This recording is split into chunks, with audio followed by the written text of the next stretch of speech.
Boa noite a todos, graça e paz. Eu sou o Lucas, pastor da Igreja Cristã Evangélica do Jardim Cruzeiro do Sul. Temos também a nossa congregação ali no Jardim Imperial. É um prazer estar neste momento compartilhando, tendo a oportunidade, o privilégio, mas também a responsabilidade de compartilhar a palavra do Senhor com todos vocês. Eu convido a você separar esta próxima hora para meditarmos juntos na palavra do Senhor, buscar compreender as verdades bíblicas e como elas se aplicam na nossa vida. Sabemos que para compreender a palavra do Senhor, nós precisamos aí da unção do Espírito Santo no que diz respeito a nos elucidar a mente, clarear a nossa mente, nos ajudar na compreensão da palavra do Senhor e a própria palavra, né? E graças a Deus nós temos acesso às Escrituras e temos o próprio Espírito Santo em nossas vidas, nos ajudando, nos auxiliando para esta compreensão, visando aí o crescimento espiritual, a progressão da nossa fé, para que cada dia mais o nome do Senhor seja glorificado e exaltado através das nossas vidas. E nós sabemos que é este momento que nós estamos aqui para meditar e compreender a palavra do Senhor só é possível por causa do sacrifício do nosso Senhor e Salvador Jesus Cristo, que abriu aí o caminho para que pudéssemos nos relacionar com Deus de uma maneira pacífica, sem sermos fulminados pela sua santidade, uma vez que nós somos pecadores e incapazes de entrarmos na presença do Senhor pelos nossos próprios méritos, mas o sangue de Cristo nos justifica e nos permite então entrar e adorar a este Deus maravilhoso, Criador dos céus e da terra. Eu quero neste momento ler 3 versículos da palavra do Senhor em Salmos, capítulo 34, que diz assim: Bendirei o Senhor em todo o tempo, o seu louvor estará sempre nos meus lábios. Gloriar-se-á no Senhor a minha alma, os humildes o ouvirão e se alegrarão. Engrandecei o Senhor comigo, e todos a uma lhe exaltemos o nome. Este é o convite que o salmista faz: engrandecei ao Senhor comigo. Este é o intuito da nossa reunião aqui, embora seja separados fisicamente, mas com um único propósito: engrandecer ao nosso Senhor e Salvador. Amém? Eu quero neste momento convidá-lo a fechar os teus olhos para juntos orarmos ao Senhor e peça a Ele que te ajude a compreender a palavra do Senhor nesta noite, tá bom? Vamos orar? Senhor nosso Deus, damos graças ao Senhor por mais uma maravilhosa e rica oportunidade que o Senhor nos dá de meditarmos na palavra do Senhor, de sermos confrontados por ela, entendendo que o nosso coração é carente da Tua lei, que somente através da Tua palavra, Deus, que encontraremos um caminho reto, onde o nosso caráter é transformado, onde a nossa vida é conformada à imagem do nosso Senhor e Salvador Jesus Cristo. Nós sabemos, ó Deus, que pela Tua lei nós não conseguiríamos entrar na Tua presença porque iríamos falhar, mas pelo sangue de Cristo nós temos a oportunidade de viver em obediência e submissão ao Senhor, à Tua lei, à Tua palavra. E o nosso coração anseia por isso. Clamamos ao Senhor que nos ajude neste compromisso, neste propósito de vivermos para a glória do Senhor. Queremos neste momento pedir por cada família, ó Deus, que está neste momento reunida para meditar na Tua palavra. Que o Teu Espírito promova transformações, fortalecimento, edificação espiritual, para que, acima de tudo, ó Deus, o Teu nome seja conhecido e reconhecido através das nossas vidas. Obrigado, Senhor. É assim que oramos, gratos, no nome santo de Jesus. Amém. Irmãos, vamos louvar ao Senhor então com um cântico Ele exaltado. Amém? Cadê minha palheta? Aqui.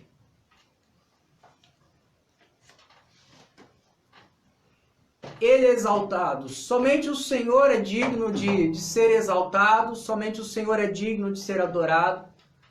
E nós, como igreja, temos esta obrigação, adorar ao nosso Deus através dos cânticos, através da nossa vida, através da nossa postura diante da sociedade, tá bom? E esta noite vamos adorá-lo neste momento com o cântico Ele é exaltado.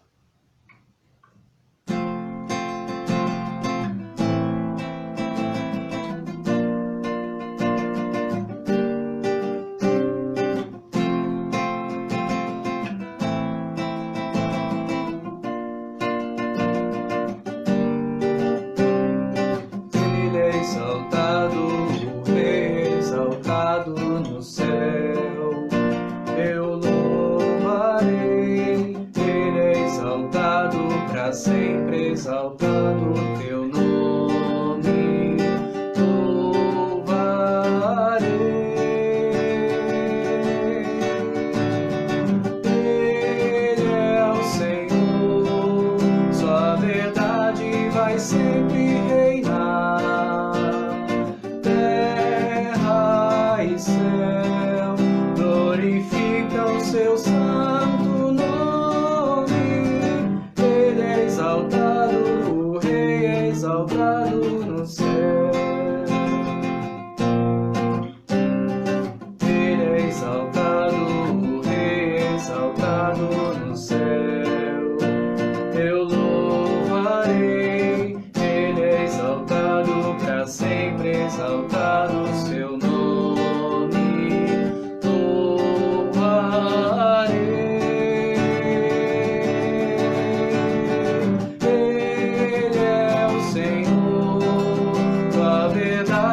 Vai sempre reinar. Terra e céu glorificam seu santo nome. Ele é exaltado, o Rei é exaltado no céu. Ele é exaltado, o Rei é exaltado no céu.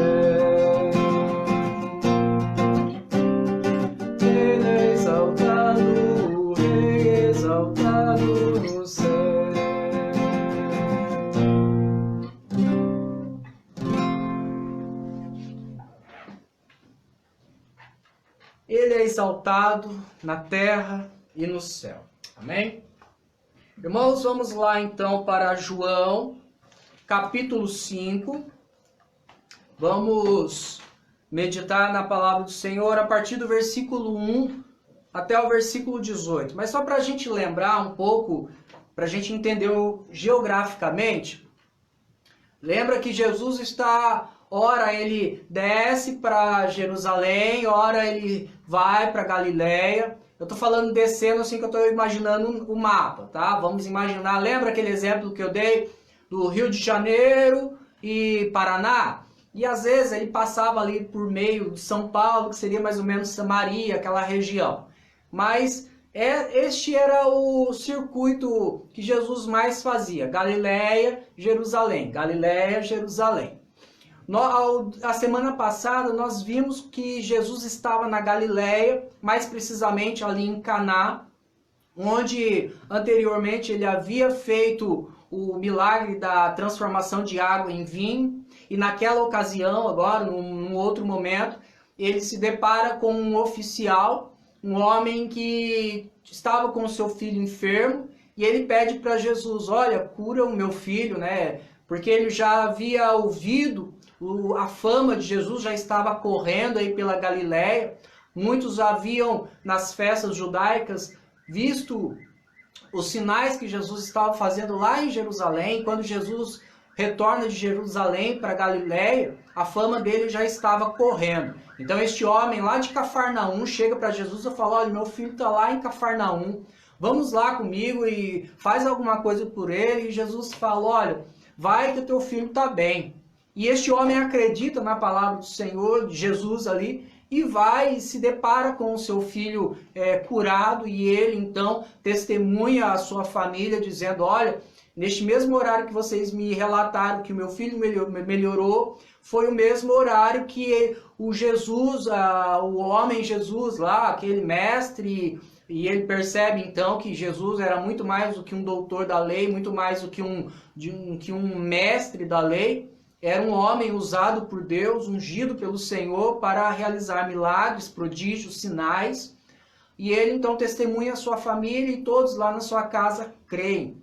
Então agora essa passagem que nós vamos ler, Jesus ele vai sair novamente da região da Galileia e vai para Jerusalém, porque está lá a cidade está se preparando para uma festa. Jesus gostava das ocasiões da festa, porque era um momento muito oportuno. Lá muitos judeus vinham de outros locais para se reunir lá em Jerusalém, que era o centro ali da adoração do povo. E assim a mensagem de Deus, a lei de Deus era propagada, os ensinos de Jesus eram manifestos a muito mais pessoas, tá bom? E essas pessoas retornavam para suas casas, em suas regiões, e levavam o nome de Jesus Cristo. Então era uma oportunidade que Jesus tinha de expandir o seu reino. Então esta é a leitura que nós vamos fazer e se encontra neste contexto. Jesus se preparando para ir lá para Jerusalém, e ele vai e acontece essa história que nós vamos ler. Versículo 1 do capítulo 5 de João, diz assim: Passadas essas coisas, havia uma festa dos judeus e Jesus subiu para Jerusalém. Só abrir um parênteses aqui, tá bom, irmãos? Desculpa. A festa aqui a gente não sabe muito bem que festa que era, tá bom? Alguns estudiosos acreditam que seja a festa das trombetas, que seria o equivalente aí à nossa virada de ano, a festa do ano novo, tá bom? Ora, existe ali, isso lá em Jerusalém, junto à porta das ovelhas, um tanque chamado em hebraico Betesda, o qual tem 5 pavilhões. Nestes jazia uma multidão de enfermos, cegos, coxos, paralíticos, esperando que se movesse a água, porquanto um anjo descia em certo tempo, agitando-a. E o primeiro que entrava no tanque, uma vez agitada a água, sarava de qualquer doença que tivesse. Estava ali um homem enfermo havia 38 anos. Jesus, vendo-o deitado e sabendo que estava assim há muito tempo, perguntou-lhe: Queres ser curado? Respondeu-lhe o enfermo: Senhor, não tenho ninguém que me ponha no tanque quando a água é agitada, pois quando eu vou, desce outro antes de mim. Então lhe disse Jesus: Levanta-te, toma o teu leito e anda. Imediatamente o homem se viu curado, e tomando o leito, pôs-se a andar. E aquele dia era sábado. Por isso disseram os judeus ao que fora curado: Hoje é sábado, e não te é lícito carregar o leito. Ao que ele lhes respondeu: O mesmo que me curou me disse: Toma o teu leito e anda. Perguntaram-lhe eles: Quem é este homem que te disse: Toma o teu leito e anda? Mas o que fora curado não sabia quem era, porque Jesus se havia retirado por haver muita gente naquele lugar. Mais tarde, Jesus o encontrou no templo e lhe disse: Olha, que já estás curado, não peques mais, para que não te suceda coisa pior. O homem retirou-se e disse aos judeus que fora Jesus quem o havia curado. E os judeus perseguiam Jesus porque fazia estas coisas no sábado. Mas ele lhes disse: Meu pai trabalha até agora, e eu trabalho também. Por isso, pois, os judeus ainda mais procuravam matá-lo, porque não somente violava o sábado, mas também dizia que Deus era o seu próprio pai, fazendo-se igual a Deus. Amém? Vamos lá, vamos entender algumas questões aqui que vão nos ajudar a compreender melhor o texto. Logo de início, aí, o texto traz algo muito interessante, né? O tanque de Betesda, a água que era agitada por anjos, aqueles que entravam ali na água eram curados. Vamos tentar entender um pouquinho sobre isso. A palavra Betesda significa lugar de derramamento. Ou talvez, eu imagino que seja pelo fato das águas ali serem desembocadas naquele pedaço, naquele tanque. Talvez seja isso. Junto às portas das ovelhas. Lembra que nós temos meditado lá em Neemias? Quando se fala dos muros e haviam várias portas que foram colocadas. E cada porta tinha um nome. E uma das portas era a porta das ovelhas. E é este local aqui que que estava o tanque de Betesda, tá bom? Vamos lá para o movimento das águas. Havia uma crença que, em certo momento, as águas eram agitadas. E essas águas eram agitadas pela presença de um anjo. O anjo descia e mexia naquelas águas, e aquela primeira pessoa que entrasse no tanque ali era curada. Essa era a crença, havia esse pensamento em relação a isso. Outros entendem que o movimentar das águas era que surgia de tempos em tempos algumas fontes termais, alguma coisa que trazia águas medicinais.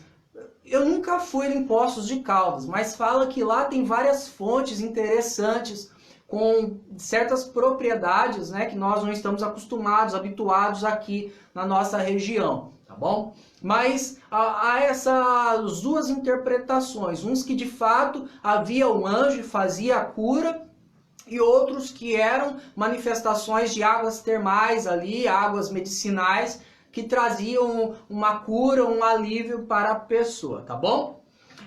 Há também teólogos que usam esse texto e fazem uma alegoria. Alegoria seria uma comparação, tá bom? De que as águas ali naquele momento representava a lei, e o homem ali que não conseguia entrar a tempo representa a humanidade que é incapaz de ser purificado pela lei, pela água. Ele não consegue isso. Seria necessário, então, a intervenção de Jesus. E o homem, então, só por meio de Jesus que ele é purificado. Mas eu não quero ir por este caminho de alegorização, tá bom? Eu quero tentar caminhar aí num sentido mais literal. Não quero também entrar na questão se havia mesmo um anjo ou não. O fato é que a mensagem central não é nem mesmo a cura deste homem. Vamos lá, olha que interessante, lá no versículo, cadê João, capítulo 5, olha o que diz no versículo 9. Imediatamente o homem se viu curado e tomando o leito, pôs-se a andar, e aquele dia era sábado. O evangelista João, ele chama a atenção para um ponto muito importante. Não é nem mesmo uma cura. É claro que para o aleijado lá, para o paralítico ali, essa cura foi a mensagem central, foi algo maravilhoso para a vida dele. Mas o evangelista, ele está preocupado em registrar algo mais. E este vai ser o desafio nosso, de tentar entender este algo mais, tá bom? Vamos lá, Jesus chega para este homem e fala: queres ser curado? Parece um pouco irônico da parte de Jesus, né? Chegar para um homem que há 38 anos está paralítico, que está à beira de um tanque, que tem a suposta ali poder de curar, o suposto poder de curar. Ele está esperando ali a possibilidade. Jesus pergunta: você quer ser curado? E este homem fala: olha, eu até quero, mas eu não consigo, eu não posso, eu não chego a tempo, não tem quem me lance até o posto, até o poço ali, até o tanque. E Jesus, então, ele está tentando entender, e a gente fala pensando na gente, né? Mas Jesus conhecia o coração daquele homem. Mas talvez Jesus está confrontando, talvez não, Jesus está confrontando aquele homem para saber se de fato ele ainda quer o milagre. Porque muitas vezes as pessoas se acostumam com a situação a qual eles estão vivendo, tá bom? Mas a gente vai falar um pouquinho mais sobre isso. Então este homem chega e diz, eu não consigo, ninguém me põe. E João registra então no versículo ali, versículo 9, que a cura se deu num dia de sábado. Um outro parêntese que eu quero abrir é sobre o fato de que lá no versículo 14, Jesus encontrou novamente com este homem e ele já estava, uma vez curado, ele estava lá no templo adorando a Deus. Eu acredito que era um sinal de gratidão diante do milagre que ele recebeu, né? E Jesus chega para ele e fala, olha, veja para que não peques mais, para que não te suceda coisa pior, tá bom? Provavelmente aquela enfermidade, aquela circunstância, aquela situação que aquele homem estava vivendo era resultado de um pecado. Nós não sabemos, não há muitos detalhes. Então quer dizer que todas as pessoas que estão enfermas, passam por alguma doença, é resultado de pecado?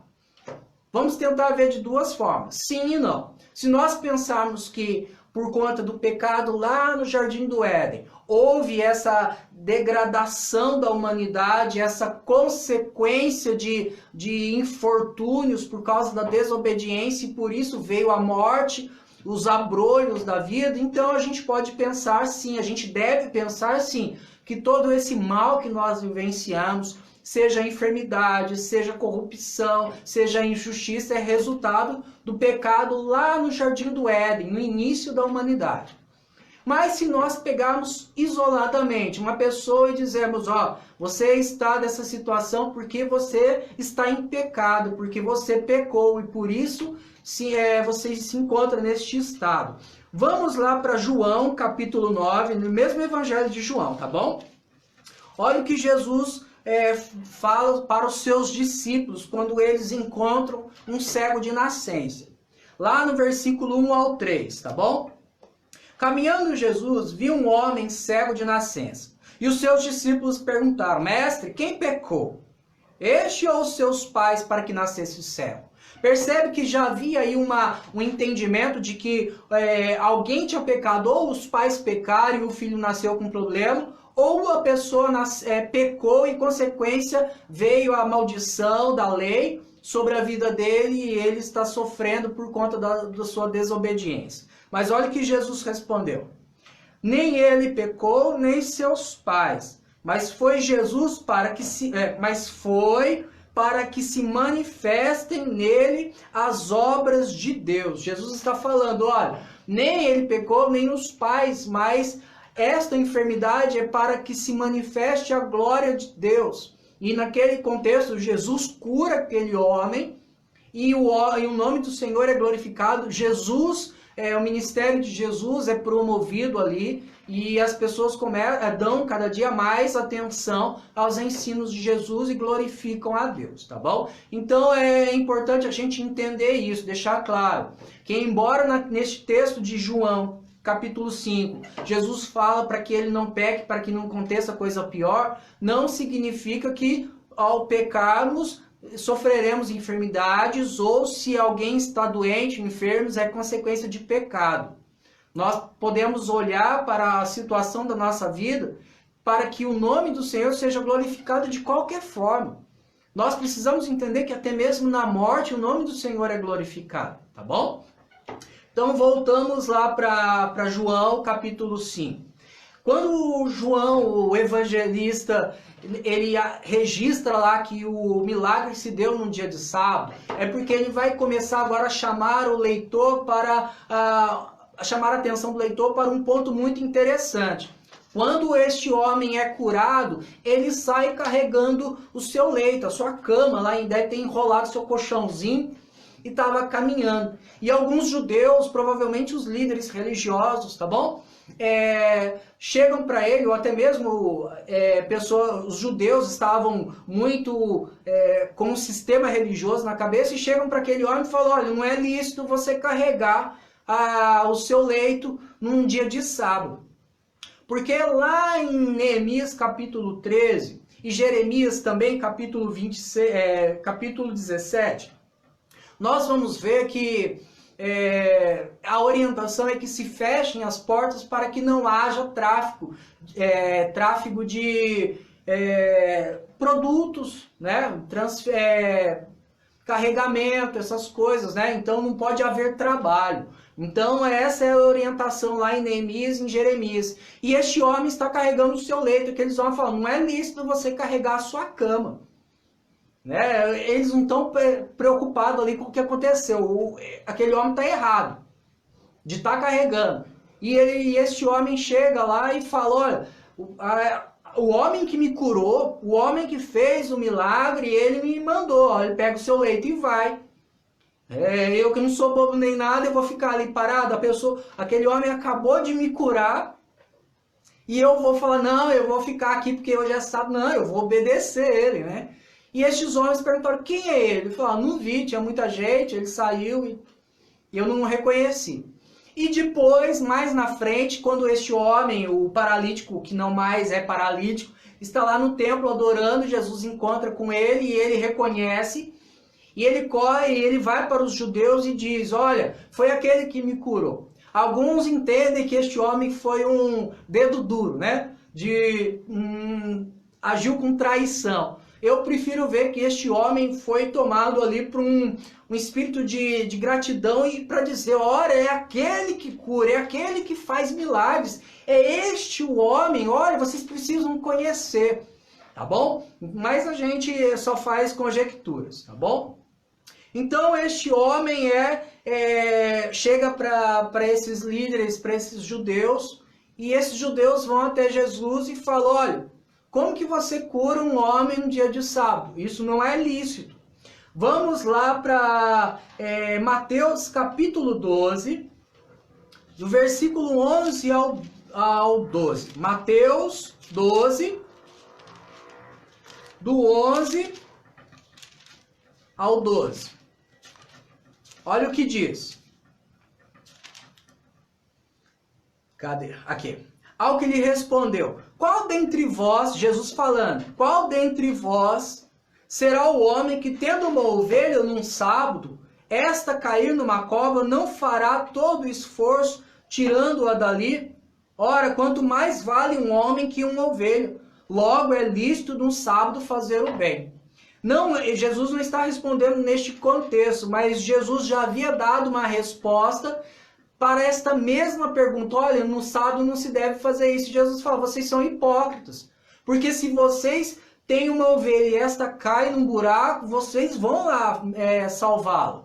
Porque é do interesse de vocês. O que é mais importante, uma ovelha ou uma pessoa, uma vida?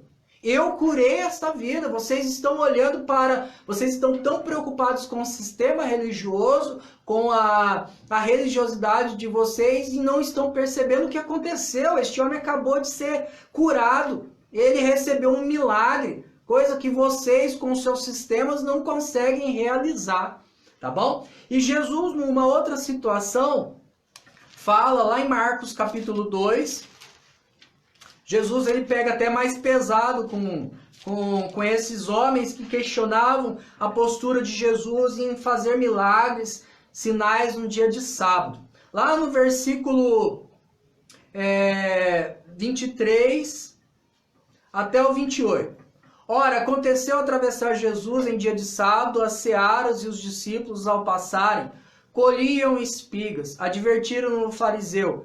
Vê porque não é lícito aos sábados. Ou seja, não era lícito comer as espigas. Mas Jesus respondeu, não lestes o que fez Davi quando viu a necessidade, se viu em necessidade, teve fome, ele e os seus companheiros? Jesus está falando, olha, o rei Davi transgrediu o sábado. O que vocês falam sobre isso?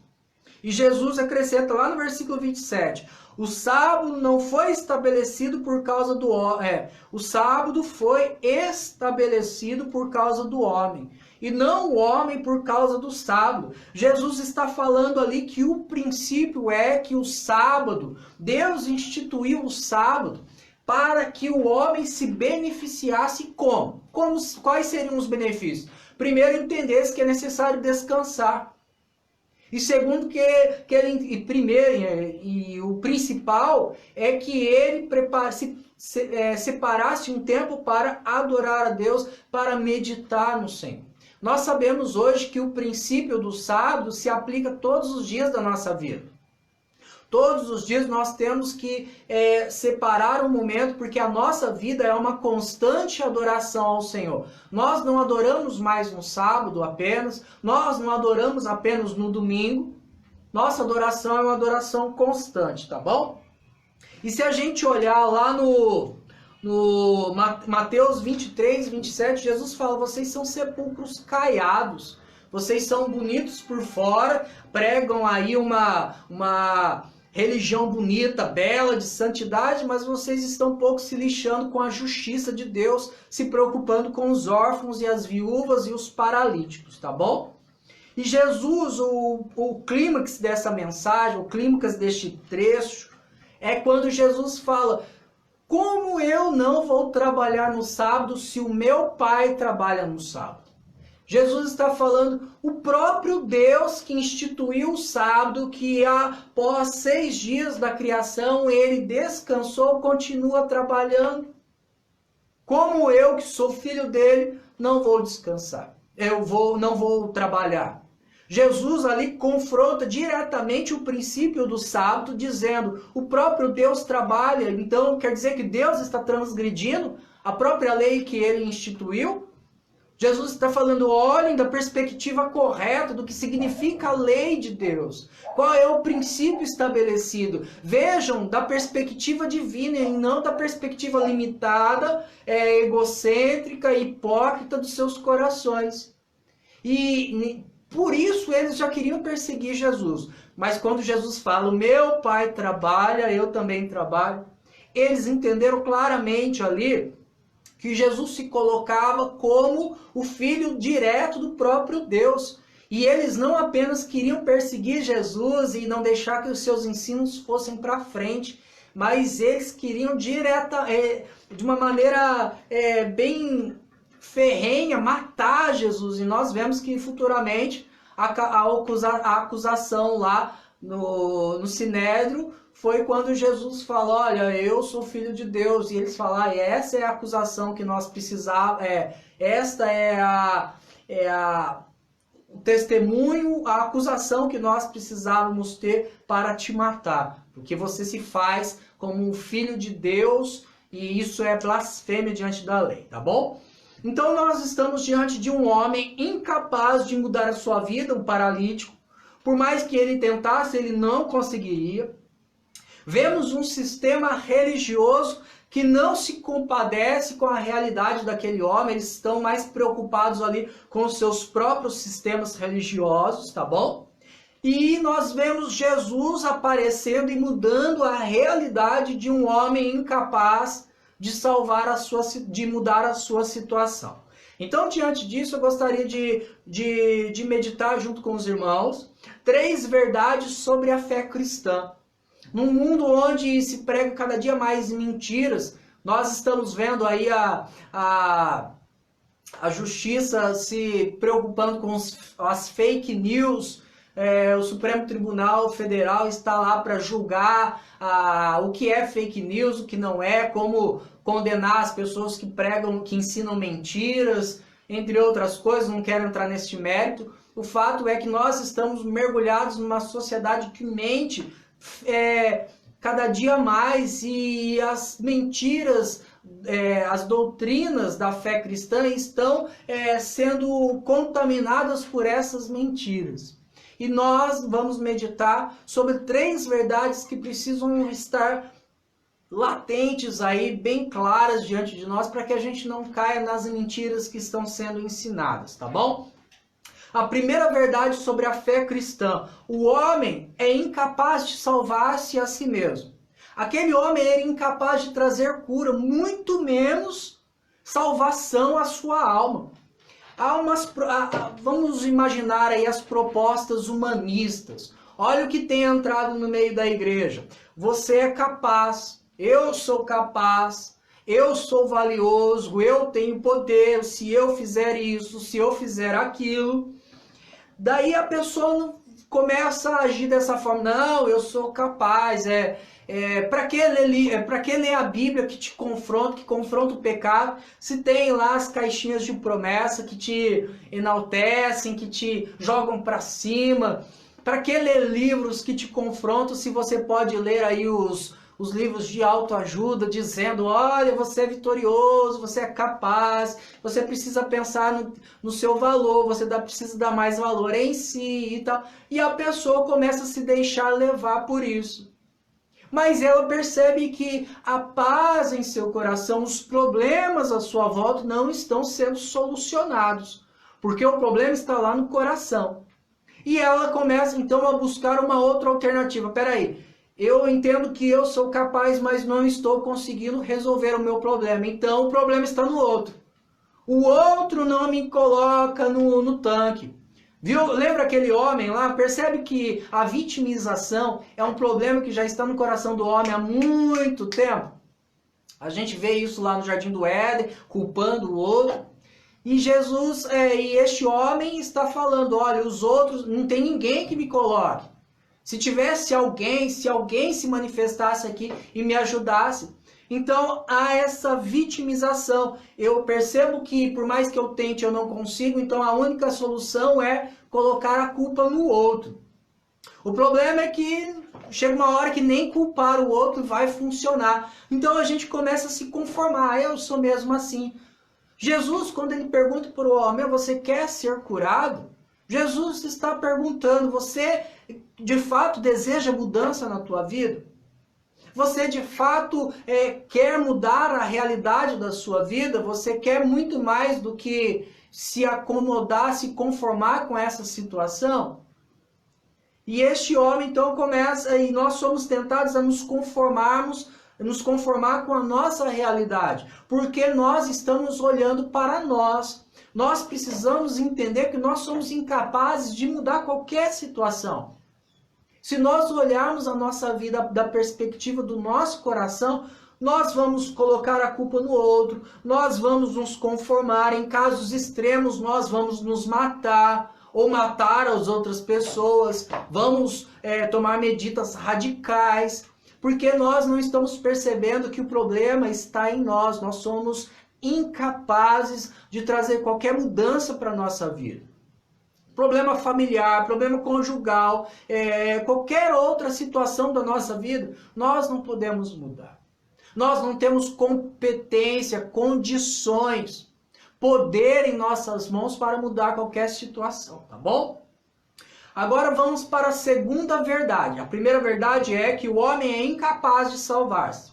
Segunda verdade, a religião é incompetente para salvar o homem, tá bom? Ah, mas como assim? Ah, se eu entendo que eu não tenho poder em mim, então o que eu tenho que fazer? Eu vou procurar algum sistema que me ajude, algum método.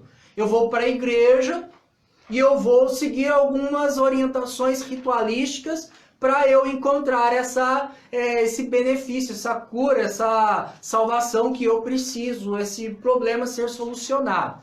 Então eu começo a seguir as orientações de ritos. Vamos dar um exemplo aí, é complicado, mas vamos imaginar, se você fizer isso, se você comprar isso, se você jejuar em tantos dias, se você... Começa a se criar métodos e situações para que a pessoa siga, e se ela seguir passo a passo, ela vai encontrar a situação. Aqueles homens estavam preocupados com o rito do sábado, e não estavam interessados na cura daquele homem. O importante era seguir os passos das tradições que eles estabeleceram, tá bom? E a pessoa então percebe, peraí, por mais que eu faça, por mais que eu busque os ritos, eu não consigo. Eu estou fazendo isso, estou fazendo campanha, eu não quero entrar no mérito de se é errado ou não fazer campanha, tá bom? O que eu estou dizendo é que quando a pessoa deposita sua fé nessas questões, nesses rituais, ela vai encontrar frustração. E aí ela vai recorrer a uma outra fórmula, que peraí, então o problema é a minha fé, então eu preciso depositar a fé no outro. A fé do pastor é mais poderosa para solucionar o meu problema. Em vez de eu orar por mim, eu vou pedir para o pastor orar. Eu vou pedir para aquele irmão mais fervoroso orar. Eu vou pedir para aquele obreiro, ou eu vou pedir para aquela mulher, e a oração dela vai me salvar, vai trazer problema, vai solucionar os meus problemas. E a pessoa então começa a recorrer à terceirização da fé. Eu não preciso ter fé, o importante é que o outro tenha fé. Eu não preciso buscar a Deus, o importante é que o outro busque a Deus. Percebe como o sistema religioso está muito presente nas nossas vidas, no nosso contexto de cristianismo? E chega uma hora que a pessoa, por mais que deposite a sua fé no outro, ela vai ver que não está solucionando os seus problemas. Os problemas vai e voltam, vai e voltam, vai e voltam. E ela começa então a se decepcionar com a fé. Eu não vou mais na igreja não, porque a igreja não serve para nada. Aquela igreja não serve para nada. Isso aqui. A pessoa começa a se decepcionar com o cristianismo, porque o que ela entende de cristianismo é isso que ela já viu, um sistema religioso incompetente. Ela é encorajada a olhar para si e tentar buscar solução em si mesma, e ela não encontra. Percebe que é uma frustração atrás da outra? Agora a gente parte para a terceira verdade. A terceira verdade é: Jesus é infalível na salvação da alma.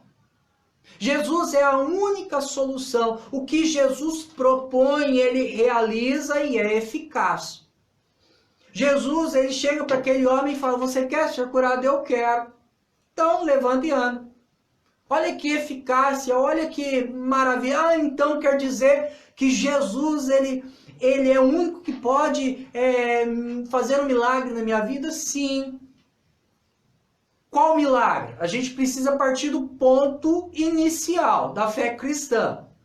Jesus é poderoso para salvar a tua alma. Jesus é poderoso para te libertar da condenação, da escravidão do pecado. Este é o ponto inicial. Mas Jesus curou aquele paralítico lá. Ele não pode curar hoje? Pode. Mas lembra que eu já falei algumas vezes que os propósitos dos milagres de Jesus naquele contexto era de chamar a atenção para si, para que as pessoas ouvissem o seu ministério, ouvissem os seus ensinos, percebendo que não era um ensino qualquer, era um ensino dado pelo próprio Deus, porque ele realizava milagres. E como os profetas anteriormente, era necessário se dar crédito. E futuramente haveria a compreensão de que Jesus era muito mais do que um profeta, era o próprio Cristo, o Filho de Deus. Mas neste início de ministério, Jesus está usando os milagres para chamar atenção para si. E ele então opera este milagre para que as pessoas compreendam, o aceitem como alguém enviado por Deus, tá bom? Então vamos lá a partir do início de que o maior milagre realizado nas nossas vidas, o maior milagre que Deus se propõe a realizar na minha vida, na sua vida, é a salvação da nossa alma. Vamos lá para Gálatas, capítulo 2, versículo 20. Olha o que o apóstolo Paulo diz: logo, já não sou eu quem vive, mas Cristo vive em mim. E esse viver que agora tenho na carne, vivo pela fé no Filho de Deus, que me amou e a si mesmo se entregou por mim. O apóstolo Paulo já havia dito anteriormente que tudo que ele tinha construído no legalismo judaico, no sistema judaico, ele que era fariseu de fariseus, era um doutor da lei, ele considera tudo como nada, como estrume, né? Como escória, que não tem valor nenhum. E agora ele está falando: a fé que eu tenho não se baseia no sistema religioso, não se baseia em mim, se baseia no Filho de Deus, em Jesus Cristo. A fé que eu tenho está fundamentada nele, fundamentada em suas palavras, fundamentada em seus ensinos, fundamentado em sua justiça. Que justiça é essa? Nós precisamos olhar para a nossa vida e entender que nós somos culpados dos nossos pecados. Que pecados? De todos. A começar da nossa natureza herdada, pecaminosa lá em Adão, e dos nossos pecados que nós cometemos. por mais que nós tentássemos obedecer à lei, nós seríamos transgressores, Nós não conseguiríamos nos justificar pela lei, então logo somos condenados. Em Colossenses capítulo 2, versículo 13 e 15, fala que na cruz Cristo cravou, cancelou a dívida, cancelou o pecado que estava sobre nós. Ele pagou a dívida e cravou na cruz, dizendo: a dívida foi paga. O pecado foi anulado, a justificação se foi realizada. O sangue de um inocente pagou o preço do pecado. E este sangue inocente é o de Jesus. Jesus nos justificou, nós somos culpados. Continuamos a ser culpados pelos nossos pecados, porém justificados em Cristo Jesus. Onde abundou o pecado e onde abunda o pecado, superabundou a graça. Por mais que nós pequemos, o sangue de Cristo é eficaz. Então quer dizer que eu posso pecar à vontade. O próprio apóstolo Paulo diz lá em Romanos capítulo 5, como nós podemos viver para o pecado se nós já morremos por ele. Capítulo 5 não, capítulo 8, irmãos. Versículo 31. Não, capítulo 5 mesmo. Perdão, capítulo 6. Pois permaneceremos no pecado para que seja a graça mais abundante? De modo nenhum. Como viveremos ainda no pecado se nós para ele morremos? Nós, então, uma vez mortos em Cristo Jesus, nós fomos ressuscitados em Cristo Jesus para não mais vivermos debaixo do pecado. Pecaremos sim, teremos os nossos erros no percurso, mas a nossa conduta, nosso propósito de vida é outro. É viver contra o pecado, lutando contra o pecado. Essa fé que o apóstolo Paulo tem na justiça de Cristo também se aplica na compreensão que ele tem. Eu não mereço a vida eterna, mas eu recebo, e isso é graça, é um favor imerecido. O que eu mereço é a condenação, mas eu também vejo o ato misericordioso de Deus em Cristo Jesus, provando o seu amor para conosco. Jesus é a justiça, é a graça e a misericórdia, a manifestação do amor em Cristo. Nisto se baseia a fé do cristão. Não é no eu, não é no sistema religioso, é no único, exclusivamente em Cristo Jesus, o único poderoso, o único sacrifício eficaz para me dar uma nova vida, para mudar a minha situação. Mas eu já tenho a salvação, mas o meu problema é outro, meu problema é conjugal, o meu problema é enfermidade. Como lidar com essa situação? A partir da perspectiva de que eu tenho a minha alma salva, curada e liberta do pecado, aí eu passo a ver a minha vida a partir deste ponto. Eu passo a olhar para a vida de uma outra forma. Vamos lá para Tiago, capítulo 1, versículo 2. Olha o que Tiago, irmão de Jesus, diz. Meus irmãos, tende por motivo de toda alegria o passar por várias provações, sabendo que a provação da vossa fé, uma vez confirmada, produz perseverança. Ora, a perseverança deve ter ação completa para que sejais perfeitos e íntegros, em nada deficientes. O Tiago, ele está dizendo, olha, vocês precisam olhar para o resultado que as aflições, que as dificuldades dessa vida trarão ao seu coração. Lembra lá quando Jesus disse sobre o cego de nascença, que é para a glória do Senhor? Quantas vezes a nossa vida é para a glória do Senhor. E muitas lutas que nós travamos ao longo da nossa vida, nós precisamos olhar da perspectiva de que, uma vez salvos em Cristo Jesus, tudo que acontece na nossa vida deve promover a glória do Senhor. A morte de um cristão promove a glória do Senhor. Um culto fúnebre de um cristão promove a glória do Senhor. A vida do cristão, diante de tantas lutas na vida, promove a glória do Senhor quando ele entende isso e passa a pautar a sua vida, entendendo que ele tem um propósito específico. Ele sabe que a vida dele não é um fim em si mesmo. Ele tem um objetivo que é propagar o evangelho, que é fazer discípulos em nome de Jesus. E ele então se submete ao que Deus estabelece para ele. O foco não é mais o milagre. O foco não é mais as outras questões. Ele vive em submissão a Deus. E uma vez que ele vive em submissão a Deus, Cristo começa a transformar a sua vida, transformar o seu caráter, o casamento é transformado, os relacionamentos são transformados. E ainda que, por mais que você seja submisso à palavra do Senhor, os problemas ainda não são solucionados, você tem paz em seu coração. Filipenses, lá no capítulo 4, o apóstolo Paulo fala, olha, apresente a Deus as suas súplicas. Apresente a Deus os seus clamores e a paz de Deus encherá os seus corações. O apóstolo Paulo não está falando que os problemas serão solucionados, mas que a paz vai habitar em nosso coração. E mesmo que a vida ainda seja um caos, mesmo que a vida em fidelidade ao Senhor traga mais dores, e de fato trará, porque só o fato de nós nos submetermos a Deus, nós estaremos entrando em conflito com o nosso próprio coração, e isso é doloroso.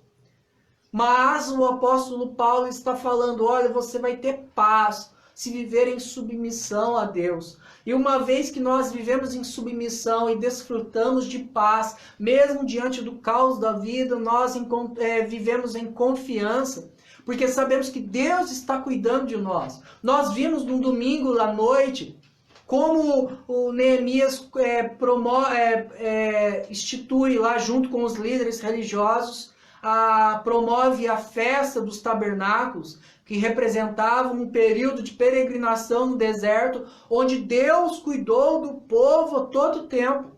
Mesmo diante de sol escaldante, Deus era uma nuvem. Mesmo diante do frio do deserto, Deus era uma coluna de fogo. E não faltava comida no deserto, não faltava água no deserto, que Deus tirava a água da pedra, da rocha.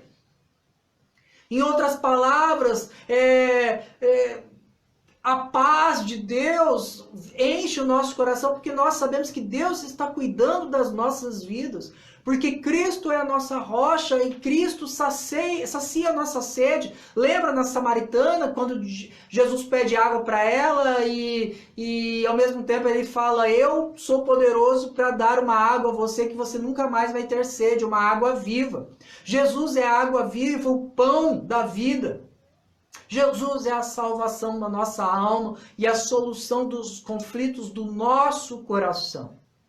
Esta é a fé na qual o cristianismo se baseia, de que Jesus é eficaz, é infalível e o único caminho na salvação da nossa alma e na solução dos nossos problemas. Nós somos incapazes. Não é o fato de eu ir na igreja, não estou desencorajando ninguém a ir na igreja. Eu sempre reforço lá o princípio de Hebreus, quando o autor de Hebreus fala sobre a importância de estar juntos. Lá no capítulo 10, versículo 25, não deixemos de nos congregarmos como é costume de alguns, antes façamos admoestações, e tanto mais quando vedes que o dia se aproxima. A nossa vida na igreja está relacionada ao fortalecimento espiritual que é promovido pelos relacionamentos. Mas não é o fato de eu ir para a igreja, não é o fato de eu participar dos cultos isoladamente que vai trazer benefício para a minha vida. É o meu relacionamento com Deus diário, vivido na comunhão com os meus irmãos, onde cada dia mais eu me submeto à palavra do Senhor. Então a solução não está no meu coração, a solução não está no sistema religioso que eu crio, que eu busco, que eu estabeleço, que eu sigo, porque eu só vou encontrar frustração na minha vida se eu seguir essas coisas. Mas se eu me prostrar diante de Jesus e reconhecer que Ele é poderoso para salvar a minha alma e solucionar os meus problemas, solucionar os problemas do meu coração, aí eu estou caminhando por um cristianismo fiel às Escrituras, uma fé de fato cristã, genuína, pautada pelos ensinos de Jesus, que busca o caráter de Jesus, que vive em submissão à lei de Deus manifesta na pessoa de Jesus Cristo. Estas são as verdades da fé cristã. Se a tua fé não está pautada nessas questões, é necessário fazer uma reavaliação do que você crê de fato. Nós precisamos constantemente analisar a nossa vida e ver se a gente não está fugindo dos princípios bíblicos. E eu te convido neste momento a fechar os teus olhos, a refletir sobre a tua vida, refletir sobre a tua fé e ver se você está seguindo uma fé vazia, uma fé religiosa, uma fé humanista ou uma fé cristã genuína, tá bom? Vamos fechar os nossos olhos, vamos orar ao Senhor. Senhor, nosso Deus e amado Pai, queremos mais uma vez, ó Deus, te agradecer pelo tempo que o Senhor nos permitiu separar para sermos confrontados pela Tua Palavra. Sabemos que é somente pelo Teu Espírito que nós temos a compreensão e é somente pelo mesmo Espírito que há transformação de vida, a imagem de Cristo Jesus. Mas o Senhor exige de nós submissão à Tua lei para que o processo, ó Deus, seja progressivo, para que cada dia mais deixemos o nosso eu, a nossa religiosidade e passemos a andar segundo Cristo, segundo os ensinos de Cristo. Que cada dia mais, ó Deus, venhamos a crescer na Tua presença, de maneira que não seja nós, ó Deus, mas Cristo através de nós. Eu peço, ó Deus, por cada lar, ó Deus, por cada vida que está neste momento fazendo uma análise sobre a sua fé, que o Senhor nos revele, ó Deus, onde temos colocado a nossa fé, onde temos depositado, onde temos nos sustentado a fé, para que não venhamos a cair no erro de edificar uma casa na areia, mas sim na rocha que é Cristo Jesus. Abençoa as nossas vidas, Senhor, numa vida de submissão, de compromisso com a Tua Palavra, onde, mesmo diante do caos da vida, venhamos a descansar no Senhor, ter paz no Senhor, sabendo que o Senhor está cuidando das nossas vidas, que nos cabe apenas seguir a Tua lei, seguir a Tua Palavra, seguir o nosso Senhor Jesus Cristo. É assim que oramos, gratos, no nome santo de Jesus. Amém. Quero encerrar neste momento lendo a palavra do Senhor que diz: o Senhor te abençoe e te guarde. O Senhor faça resplandecer o rosto sobre ti e tenha misericórdia de ti. O Senhor sobre ti levante o rosto e te dê a paz. Deus abençoe a todos